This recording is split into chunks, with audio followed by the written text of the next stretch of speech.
Well, Democrats' hopes of turning Texas blue crashed this Tuesday as the Texas House remains the same 83 Republicans, 67 Democrats as they went in, despite millions of dollars pouring in.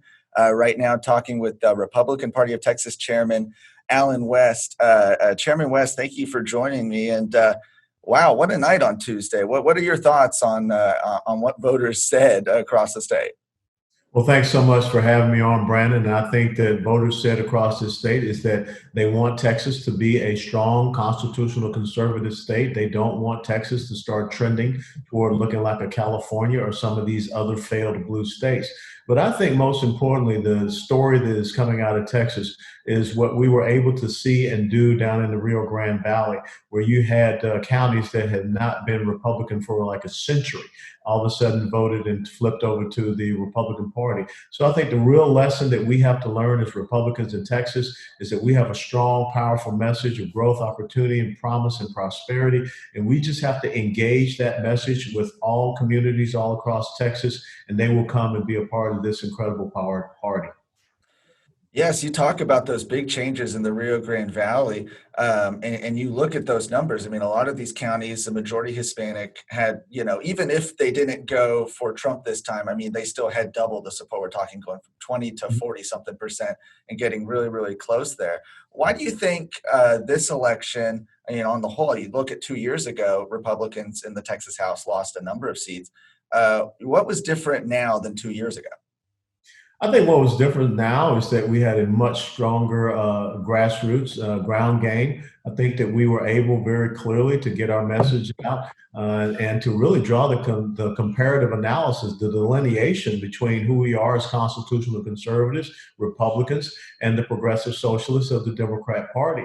And when you made that comparison, also it was about informing and educating before you activated people. I think that they came to our side. The key thing now is that we continue to maintain these gains that we have had and maintain the momentum that we have right now and continue to have that policy inclusiveness, hear the concerns of people and all across these varying communities across Texas. But now we've got to govern as constitutional conservatives because without a doubt, that is what people are looking for here in Texas. Yes, I mean, you mentioned that there was on the whole there was one loss in the Texas House for Republicans, but also one pickup, and the loss for Well, Republicans was I would was tend to believe, the loss that we had in the Texas State House was not really a loss to the Republican Party. but And we're but talking that about yes. Representative Sarah Davis. So. Yeah, Sarah Davis, of course, pro-abortion, Planned Parenthood endorsed. Literally on a lot of scorecards is actually rated worse than some Democrats. So, but technically, I had an R by her name, had past tense. So that was the one loss. But I think a lot of folks are looking at that and saying, look, people uh, who have fought for conservative priorities, those were not people who went down, and instead that the only loss that Republicans had that night was somebody who wasn't really in lockstep with the party platform or priorities. No, you're Uh, absolutely right. And I think that that sends a very clear message. And that's something that we want our Texas State House majority to understand. Going into the 87th legislative session, we want to restore that trust, that confidence, that credibility for this incoming majority. Look, we're going to be able to control the redistricting, which is very important for the political landscape of Texas. Texas is going to pick up 2 to 3 new congressional districts because of the population growth that we've seen. So we want to make sure that we solidify ourselves as a strong conservative state. So speaking of the 87th legislative session, now that's sort of the next thing on the calendar that kicks off in January of 2021.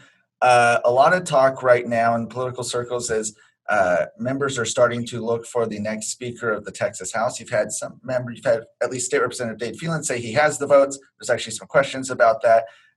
His nomination coming under a lot of scrutiny from conservatives in particular who have had issues with some of his record and specifically kind of the way he was chosen. Do you think that the process right now with how Dade Phelan has come to be sort of this Republican frontrunner right now, is that something that's above board, or is that something that should be reexamined?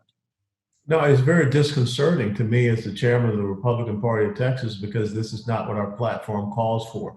We want to see a Republican speaker selected within the Republican caucus, someone that's going to be committed to the platform and also to the legislative priorities of the Republican Party.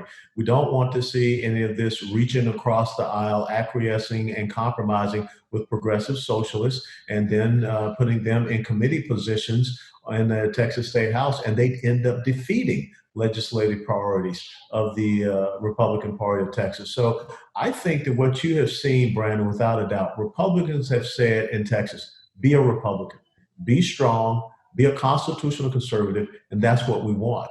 And if you go down the road of thinking you have to be in the middle of the road, my dad brought me up on a real famous saying. He said, the only thing in the middle of the road is roadkill. We don't want roadkill in Texas.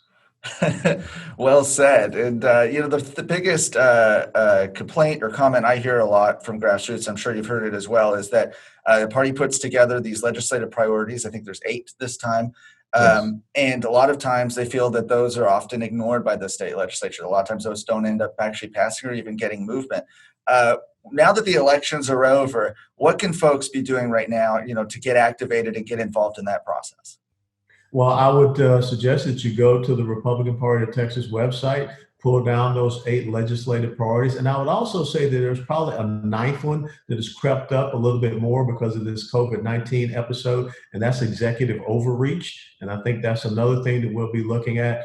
But coming out of this election, election integrity is very important. What we saw with the nefarious actions and illegal actions of Chris Hollins, the county clerk down in Harris County, we've got to really solidify our election law in Texas so that it cannot be exploited by the left, by the Democrat Party.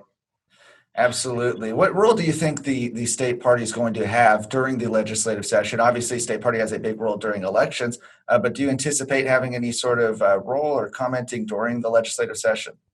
No, absolutely. I used to be a legislator myself, and so I will be getting on the docket to speak in committees and hearings on some of these key legislative priorities. And we're also going to encourage the members of our legislative priorities committee to do the exact same thing. And so we will arm and equip everyone out there so that they understand our priorities. They can understand how they can weigh in with their respective member of the Texas State House and State Senate. Excellent. Well, thank you so much for joining me, Chairman West. We appreciate it. My pleasure. Take care, Brandon.